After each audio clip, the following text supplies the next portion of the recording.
दोस्तों नमस्कार।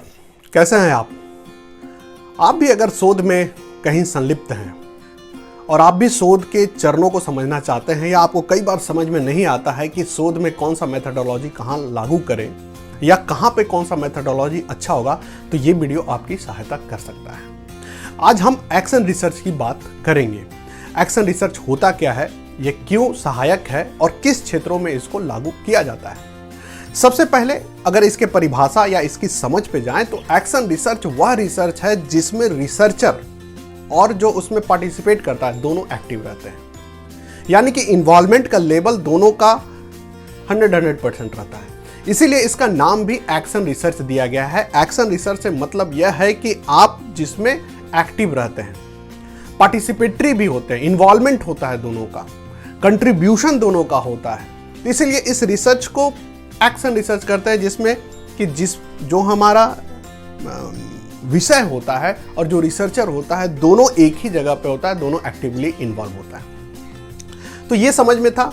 Action research का मतलब ही है कि एक्शन यानी कि क्रिया, है ना, और एकदम कुछ करने के लिए आतुर या कुछ बदलाव के लिए आतुर या कुछ सकारात्मक करने के लिए आतुर। तो एक्शन रिसर्च हम लागू कहाँ करते हैं या कहाँ पे हम इसको लेकर जाते हैं। एक्शन रिसर्च ज्यादातर हम मार्केटिंग के क्षेत्र में करते हैं या अकादमिक क्षेत्रों में करते हैं, और इसका एक पर्पस यह होता है कि कैसे हम अपने निर्णय यानी कि डिसीजन को सही, संतुलित, व्यवस्थित और एकदम पिन पॉइंट यानी कि एकदम एग्जैक्ट डिसीजन लें। और ध्यान दीजिएगा, इतिहास जो होता है वह अपने निर्णयों से निर्माण होता है, यानी आप जितना अच्छा निर्णय लेंगे आप उतना ही सफल व्यक्ति होंगे।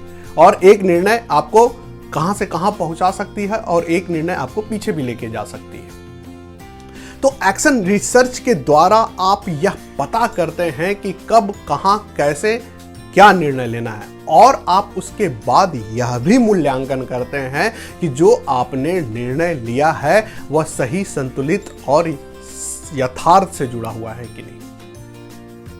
तो अकादमिक के क्षेत्रों में एक्शन रिसर्च होता है, मार्केटिंग के क्षेत्रों में होता है, जितना ह्यूमैनिटीज के क्षेत्र हैं उसमें एक्शन रिसर्च होता है। एक डॉक्टर अपने मरीजों पर एक्शन रिसर्च कर सकता है उसके बेटरमेंट के लिए।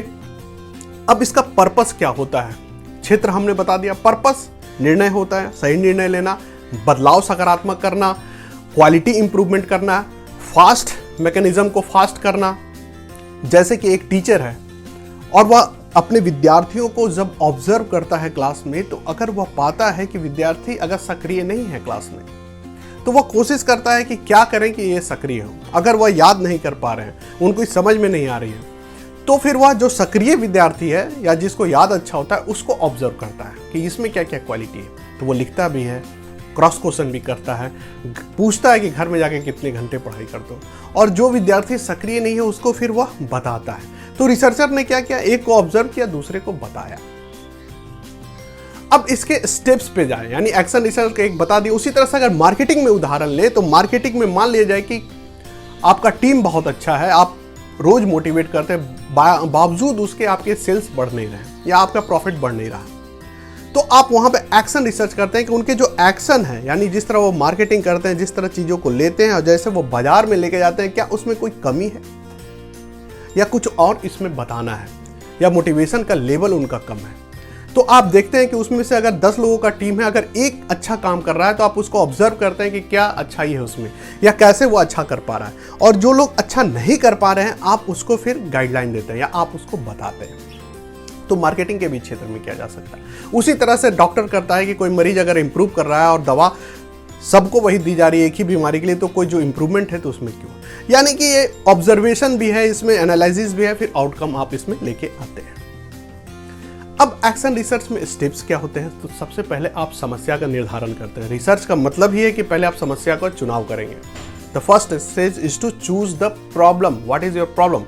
तो प्रॉब्लम को डिफाइन करते हैं। क्या बच्चों का मन नहीं लग रहा पढ़ाई में, क्लास में अटेंटिव नहीं हो रहे, समझ में नहीं आ रहा है उनका, या उनको क्लास में बोर्डम हो जा रहा है, या बच्चे लड़ाई कर रहे हैं, इनडिसिप्लिन है, या गार्जियनों की शिकायत ज़्यादा आ रही है। तो you will identify first of the problem कि समस्या क्या है। मार्केटिंग जिस भी क्षेत्र में आप हैं, तो पहला प्रॉब्लम। दूसरा जो एक्शन रिसर्च का स्टेप है कि आप उसमें फिर प्रॉब्लम तय कर लेते हैं अब आप उस पर कौन सा टूल अप्लाई करेंगे, यानी कि स्टेप, कौन सा एक्शन लेने जा रहे हैं। फिर ये डिटरमाइन करते हैं कि अगर बच्चा का मन नहीं लग रहा है तो हम कुछ एक्टिविटी करवा दें बीच में, समझ में नहीं आ रहा है तो उसको 2 भाषा में समझाएं, या उसको अलग से टाइम दे दें, थोड़ा सा स्टाफ रूम में बुला लें या अपने चैम्बर में बुला लें, वहाँ पढ़ा दें, या फिर उसको कुछ वीडियो ट्यूटोरियल्स का आइडिया दे दें। तो उसको हम कई मल्टीपल तरीके से बता सकते हैं। अगर इनडिसिप्लिन बच्चा कर रहा है उसे अकेले बैठा दें, बहुत बातूनी है बच्चा तो उसको कोने में बैठाएं या फर्स्ट बेंच पर उसको बैठाएं। तो इस तरह के आप क्या करते हैं, एक्शन के बारे में सोचते हैं। This is the second step कि आप डिसाइड करते हैं क्या एक्शन लेना है। पहला प्रॉब्लम, दूसरा एक्शन, तीसरा इम्प्लीमेंटेशन ऑफ द एक्शन, और एक्शन को अप्लाई करते हैं। आप निर्णय लेते हैं कि चलो भाई तुम बहुत बातचीत करते हो, तुम पहले बेंच पर बैठो, या तुम किसी लड़की के साथ बैठो ताकि बातचीत कम करो, या उससे भी नहीं होता है तो तुम सबसे अच्छे पढ़ने वाले बच्चे हैं जो क्लास के, उसके साथ किसी को बैठा दे कि भाई वहाँ जाएगा तो इसके संस्कार में बदलाव आएगा, पढ़े लिखेगा। तो ये भी एक एक्शन रिसर्च का तरीका है कि आप एक्शन को हकीकत में लेते हैं। This is the third step.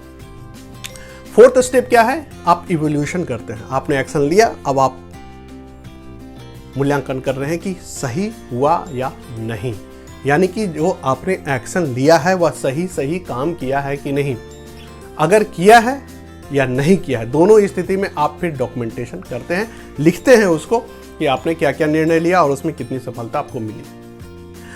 ध्यान देने वाली बात यह है कि इस रिसर्च में डॉक्यूमेंटेशन वगैरह थोड़ा कम होता है, प्रैक्टिकल अप्रोच ज़्यादा है। आप बदलाव के लिए करते हैं, व्यवहारिक बदलाव हो, चारित्रिक बदलाव हो, या नैतिक बदलाव हो, तो या क्रियात्मक बदलाव हो, है ना। तो इसका क्रियात्मक रिसर्च भी कहा जाता है, एक्शन का मतलब ही क्रिया होता है, तो क्रियात्मक रिसर्च भी करते हैं। तो आप बदलाव के लिए काम करते हैं, क्वालिटी इंप्रूवमेंट के लिए करते हैं। तो डॉक्यूमेंटेशन थोड़ा कम होता है अदर रिसर्च के मुताबिक। और यह रिसर्च की खास बात यह है कि यह एरिया स्पेसिफिक होती है, इसका बहुत बड़ा क्षेत्रफल नहीं होता है, स्थानीय होता है। क्लासरूम हो सकता है, मार्केटिंग का एक टीम हो सकता है, या किसी खास जगह का छोटा होता है, बहुत बड़ा नहीं होता है। और ये प्लेस टू प्लेस डिफर करता है, यानी कि एक क्लासरूम, एक स्कूल, एक बच्चा का रिसर्च हो सकता है कि दूसरे क्लासरूम या दूसरे आयु वर्ग या दूसरे बच्चे पर लागू ना हो। तो काफ़ी थोड़ा सा ना इसका जो आउटकम है वो आप वहीं लागू कर सकते हैं, सब जगह नहीं कर सकते हैं।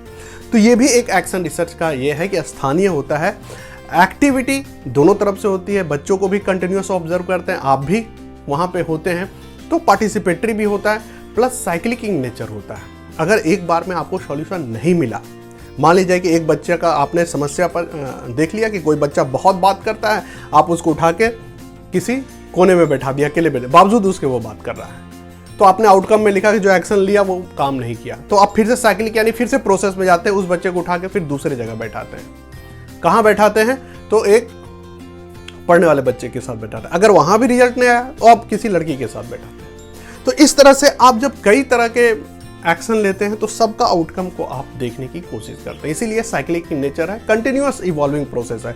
हो सकता है इस बैच में जो आपने लागू किया अगले बैच में दूसरा करना पड़े, इस क्लासरूम में जो लागू किया दूसरे क्लास में दूसरा लागू करना पड़े। तो ये पूरा एक्शन रिसर्च था, यानी कि क्रियात्मक शोध प्रविधि जिसमें कि रिस्पोंडेंट जो होता है, यानी आपका सब्जेक्ट होता है, आप होता है, दोनों एक्टिविटी में होते हैं, एक्टिवली होते हैं। तो एक रिसर्च जो है ऑनगोइंग प्रोसेस होता है, ऐसा नहीं कि आप अलग से करते हैं, और सब रिसर्च में आप अलग से होते हैं। यहाँ आप भी जॉब भी कर रहे हैं, पढ़ा भी रहे हैं बच्चों को, ऑब्जर्व भी कर रहे हैं। मार्केटिंग में आप सबको मोटिवेट भी कर रहे हैं, आप ऑब्जर्व भी कर रहे हैं कौन अच्छा कर रहा है, किसमें क्या कमी है। तो इस तरह से ये एक्शन रिसर्च आपका अलग से समय, अलग से रिसोर्सेज, अलग से टाइम नहीं लेता है, इसलिए ये टाइम सेविंग भी है, रिसोर्स सेविंग भी है, प्लस रिजल्ट ओरिएंटेड है, रिजल्ट तुरंत देता है, तुरंत आप इसको अप्लाई कर सकते हैं। इस मामले में यह रिसर्च काफ़ी अच्छा है और काफ़ी होता है। मुझे पूरा विश्वास है कि अंत तक अगर आप सुने होंगे, अभी तक बने होंगे शुरू से, तो आपको एक एक चीज़ समझ में आई होगी। बावजूद इसके अगर कुछ समझ में नहीं आई तो आप कमेंट करके ज़रूर बताइए, हम कोशिश करेंगे कि आपके कमेंट का उत्तर दें। और चैनल को सब्सक्राइब नहीं किए तो वो भी ज़रूर करिएगा। तो धन्यवाद दोस्तों, फिर मिलते हैं इसी तरह से किसी महत्वपूर्ण विषय के साथ। नमस्कार।